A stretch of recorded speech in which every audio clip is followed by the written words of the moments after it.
السلام اپنے بیٹوں کو بلا کر آخری وقت نصیحت کر رہے ہیں، حضرت لقمان علیہ السلام اپنے بیٹے کو نصیحت کر رہے ہیں، اپنی اولاد کو دیندار بنانے کی فکر، کیونکہ آج کا زمانہ اتنا پرفتن زمانہ ہے، بے حیائی کا زمانہ ہے کہ ہمارے نوجوان اپنے ہاتھوں سے جوانی کو ضائع کر رہے ہیں۔ ایک عمر شادی کے لائق نہیں رہتے، شادی ہونے کے بعد یعنی رشتے ختم ہو جاتے، میں کھول کر نہیں بول سکتا ہوں، اپنی جوانی کی حفاظت کریں۔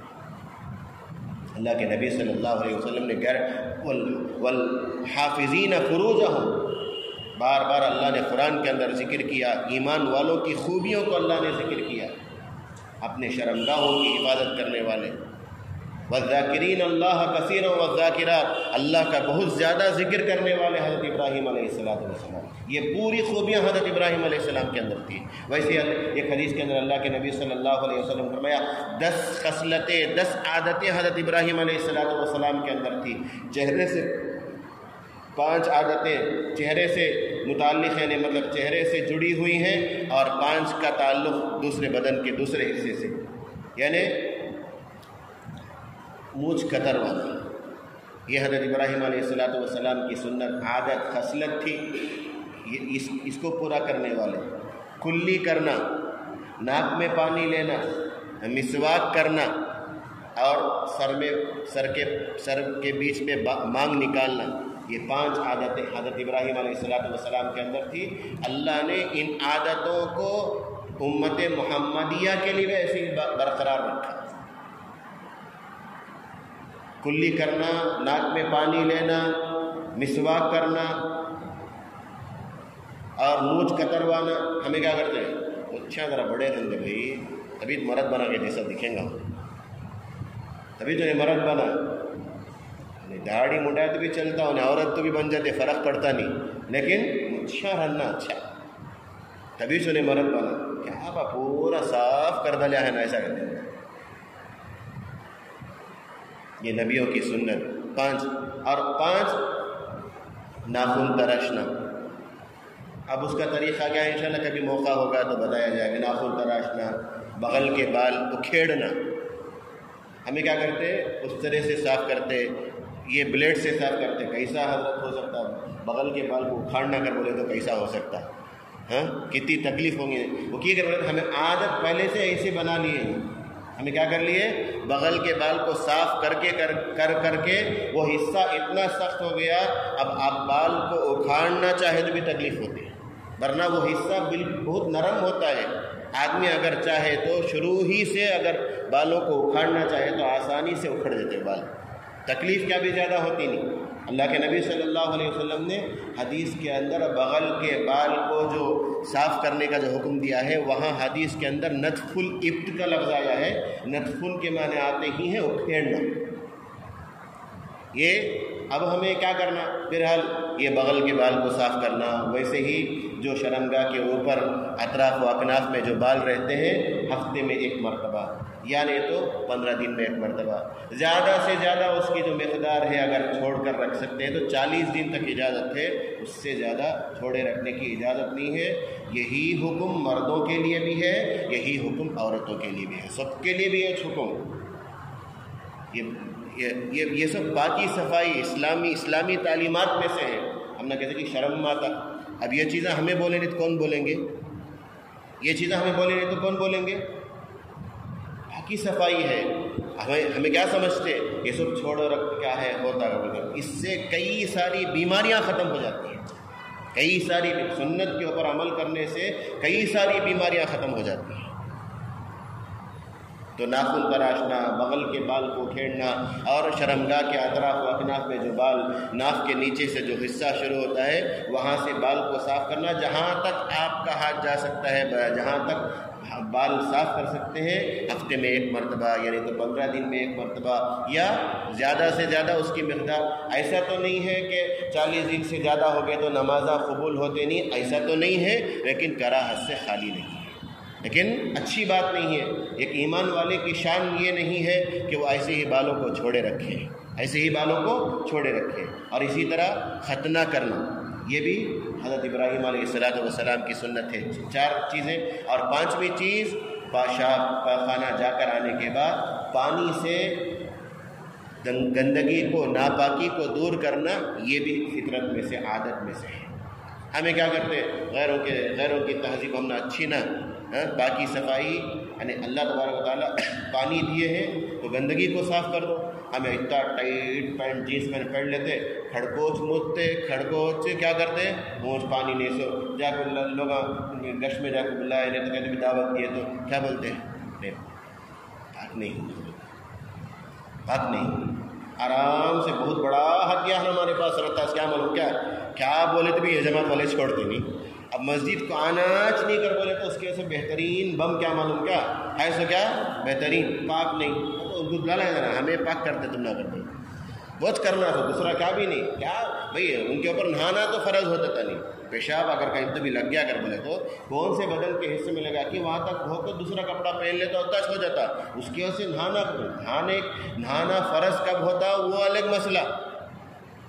منی نکل گئے یا کبھی بھی حاجت ہو گئی تو ویسی صورت میں نہانا فرض ہوتا. یہ پیشاب کو پانی نہیں ہے تو کیا بولتے ہیں ہمیں پاک نہیں کر بول کو پاک نہیں سو زندگی گزار. اس سے کتنی بیماریاں پیدا ہوتی معلوم کیا. اللہ حفاظت فرمائے. ایک تو اللہ ناراض ہوتے، اور اللہ کے نبی صلی اللہ علیہ وسلم نے ایک حدیث کے اندر فرمایا عذاب قبر جو سب سے زیادہ اکثر عذاب قبر جو ہوتا ہے وہ پیشاب سے احتیاط نہ کرنے کی وجہ سے ہوتا ہے. پیشاب سے ہمیں گئے جا کے بیٹھے، کیا اوپر چھینٹے پڑتے کہ کیا ہے کہ کیا بھی معلوم نہیں، جلدی کہاں گئے تو بھی جلدی جہاں کو اطمینان سے بیٹھ کر بھائی گئے ہی آدھا پیشاب ماں رہتا، آدھا پیشاب پینٹ میں رہتا، آدھا پیشاب ٹانکی لگ کو رہتا. اب اس کے بعد پریشانیاں دور ہوتے نہیں کر بولے تو تمہیں پاک رہتا اتنا تمہاری پریشانیاں دور رہیں گی. یہ استنجا کو، اور اسی طرح بڑا استنجا ہو یا چھوٹا استنجا ہو، بڑا استنجا سے مراد پاخانہ مراد ہے، چھوٹا استنجا سے مراد پیشاب ہے. یہ پانی سے گندگی کو صاف کرنا یہ بھی عادت میں سے ہے، خصلت میں سے ہے. حضرت ابراہیم علیہ السلام اس کو بھی پورا کرنے والے. ہمیں کیا کرتے ہیں اب تو ٹیشو پیپر آتا نا، ٹیشو پیپر یوز کر رہے ہیں بھائی ضرورت پر جہاں آپ کو پانی سے ملتا نہیں کیا بھی ایک نہیں کر بولے تو ویسی صورت میں ٹیشو پیپر یوز کرتے ہیں تو الگ چیز ہے. نہیں ویسٹرن کنٹری میں سب اچھا رہتا حضرت، وہ ان کے جیسا رہتے، ہر چیز میں ہمیں ان کے جیسا فالو کرنے کی کوشش کریں. یہ اور ایک حدیث کے اندر بتایا گیا حضرت ابراہیم علیہ السلام کو صفا مروہ کے درمیان کیسا صحیح کرنا، شیطان کو کیسا کنکری مارنا، طواف کیسا کرنا، یہ سب چیزیں ان کو سکھائی گئی اور انہوں نے ان چیزوں کو پورا کر کے بتایا. اس میں آزمائش یہ مختلف ہو، میں بولا نہیں کہ شروع میں بولا پورے چیزوں میں اللہ تبارک و تعالیٰ نے ان کا امتحان لیا 100%. اللہ خود کہتے فَأَتَمَّهُنْ 100% کامیاب، رزلٹ 100%.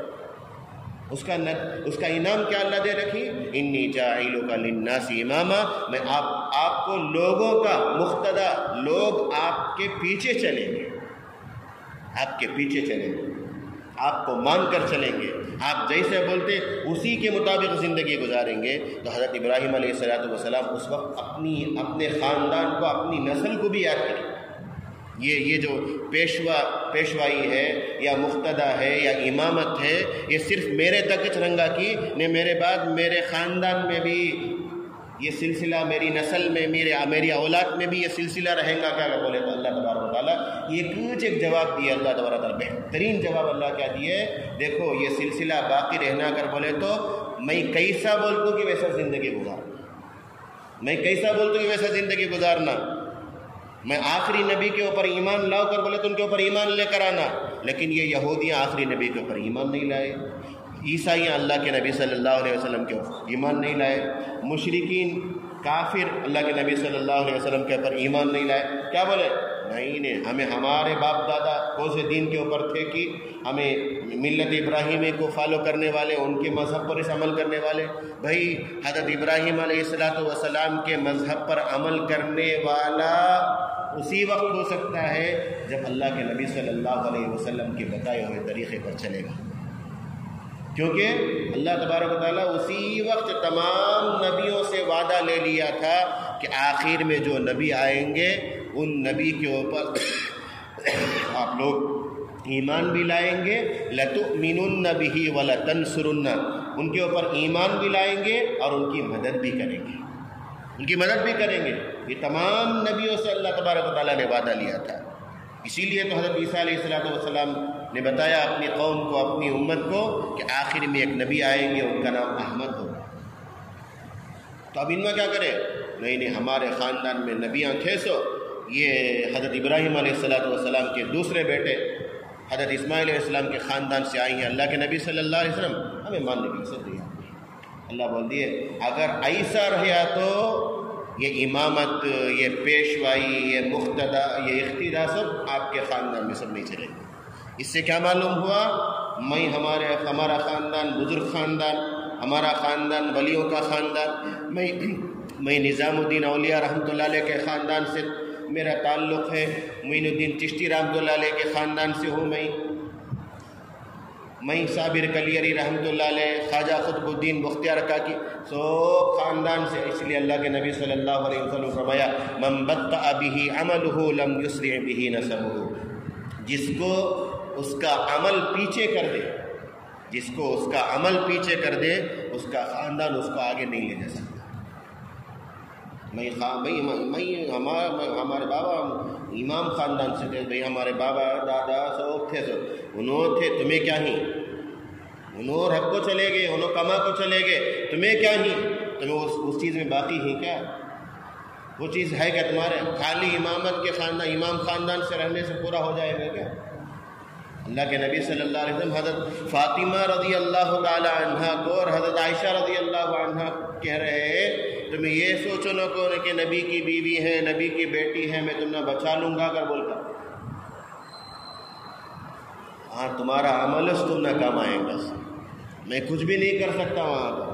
اللہ کے نبی صلی اللہ علیہ وسلم کتنا چاہتے تھے اپنی لاڈلی بیٹی حضرت فاطمہ رضی اللہ تعالی عنہا کو، سفر میں جاتے ہوئے سب سے آخر میں مل کر جاتے تھے، سفر سے آتے ہوئے پہلے ملتے تھے ان سے، جگر کا ٹکڑا کر وہ ان سے ان کو کیا بول رکھے ہیں؟ میں کیا بھی نہیں کر سکتا، میں کیا بھی نہیں کر سکتا۔ آج ہمیں کیا بڑے زام میں ہی ہمارے بابا بھائی انہوں پورا کر لیے، یہ سب غیروں کا عقیدہ، ہم کیا کر دلے تو بھی جا کو ایک چپل کے لاتا کھا لگا گئے نے تو جو ایک سال میں ایک مرتبہ جا کو نہا لگا گئے تو پورا انہوں پورا بھگت لیتے، ہمیں فری ہو گئے کیا کرنا کی کرے جا کر بول کر یہ صبح کر غیروں کا طور طریقہ ہے۔ ایک ایمان والا اس کا عمل، اللہ تبارک و تعالیٰ جہاں بھی ایمان کو ذکر کیے ہیں قرآن پاک کو دیکھ لو، ایمان کے ساتھ اچھا عمل کو اللہ ذکر کرے، ایمان اچھا عمل، ایمان اچھا عمل، ایمان خالی ایمان کیچ ہے اچھا عمل نہیں تب بھی نہیں، اچھا عمل ہے ایمان نہیں تب بھی نہیں، یہ دونوں چیزیں ہونا،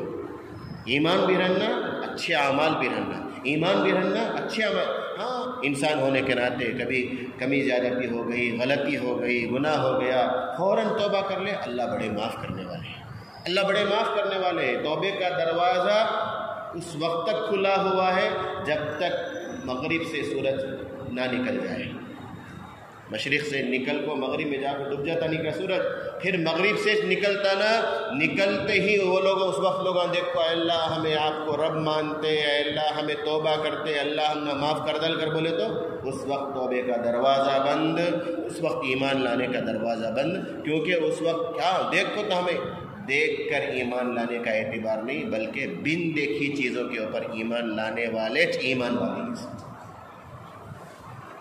بھائی ہمیں اللہ کو دیکھے نہیں، ہمیں جنت کو دیکھے نہیں، دوزخ کو دیکھے نہیں، پل صراط کو دیکھے نہیں، حوضے کو دیکھے گا بھی کوئی بھی ہو سکتا آپ میں سے کوئی بھی اللہ والے رہیں گے، نیک لوگ رہیں گے، خواب وغیرہ میں دیکھے رہیں گے، خواب میں ہو سکتا ہے کبھی انکار نہیں، اللہ تبارک و تعالیٰ باز اللہ کے برگزیدہ نیک بندوں کو دنیا میں سے ان کا ٹھکانہ جنت میں کون سا ٹھکانہ ہے یا جنت کی کچھ چیزیں اللہ تبارک و تعالیٰ دکھا دیں گے، ہو سکتا ہے ایسا، اس سے انکار نہیں، لیکن ہمیں ایسا کھلے ہاں کو تو نہیں دیکھ لکھیں یہ جنت کی نعمت، آسمان کو جگسوں میں ہاں وہ دیکھو جنت کی نعمتیں دکھتے، وہ دیکھو دوزخ کے عذاب دکھتے، ایسا تو ہمیں دیکھے اس لیے، ایسا تو دیکھے نہیں، لیکن اللہ کے نبی صلی اللہ علیہ وسلم نے بتا دیا مان کر رہیں گے، مان کر رہے ہیں. یہی ایک ایمان والے کی شان ہونی چاہیے. اللہ کہتے ہیں جو میں کیسا بولتوں کی ویسی زندگی گزارے تو یہ چیزیں تمہارے خاندان میں چل سکتے. نہیں کر بولے تو اللہ کہتے ہیں میں جیسا بولتوں ویسی زندگی نہیں گزار کر اپنی منمانی کی جو زندگی گزارتا دیکھو. اللہ کہتے ہیں ویسی زندگی گزارنے والے ظالم کر اللہ خود بولتا ہے. ظالم کیا ہمیں کیا ظلم کرے, دوسروں کے اوپر کیا ظلم. تمہیں دوسروں کے اوپر نہیں اپنی جان کے اوپر ظلم کرنا. اللہ کی نافرمانی کر کے اپنے جان کے اوپر آپ نے ظلم کر لیا. اپنے آپ کو جنت کا حقدار بنانے کے بجائے اپنے آپ کو جہنم کا حقدار بنا رہے ہیں. صرف نماز پڑھ لینے کا نام عبادت دین نہیں. دین کے بہت سارے شعبے ہیں. جہاں عبادت ہے وہیں اخلاقیات بھی ہیں. جہاں اخلاقیات ہے وہاں معاشرت بھی ہے. جہاں معاشرت ہے وہاں معاملات بھی ہیں. جہاں معاملات ہے وہاں عقیدے کی درستگی, یقین کی پختگی بھی بہت ضروری ہے. یہ سب چیزیں اللہ نے ان آیت کے اندر اسی کو بتلایا ہے. اس کے بعد اللہ تبارک و تعالیٰ نے حضرت ابراہیم علیہ السلام نے بیت اللہ کی جو تعمیر کی اور بیت اللہ کی فضیلت کو اللہ بیان کر رہے ہیں. انشاءاللہ آئندہ مجلس میں وہ باتیں آئیں گی. اللہ ہمیں کہنے سننے سے زیادہ عمل کرنے کی توفیق عطا فرمائے. وآخر دعوانا الحمد للہ رب العالمین. اللهم صل على سيدنا محمد وعلى آل سيدنا محمد وبارك وسلم. ربنا ظلمنا أنفسنا وإن لم تغفر لنا وترحمنا لنكونن من الخاسرين. ربنا عليك توكلنا وإليك أنبنا وإليك المصير. اللهم أصلح لنا شأننا كله. اللهم لا تكلنا إلى أنفسنا طرفة عين. اللهم آت نفوسنا تقواها. اللهم زكها أنت خير من زكاها. اللهم أنت وليها ومولاها. اللهم يا مصرف القلوب صرف قلوبنا على طاعتك. يا مقلب القلوب ثبت قلوبنا على دينك. اللهم عافنا في أبداننا. اللهم عافنا في أسماعنا.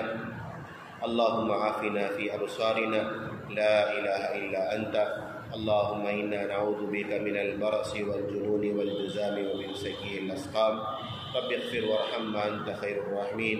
صل على النبي محمد وعلى آله وأصحابه أجمعين والحمد لله رب العالمين.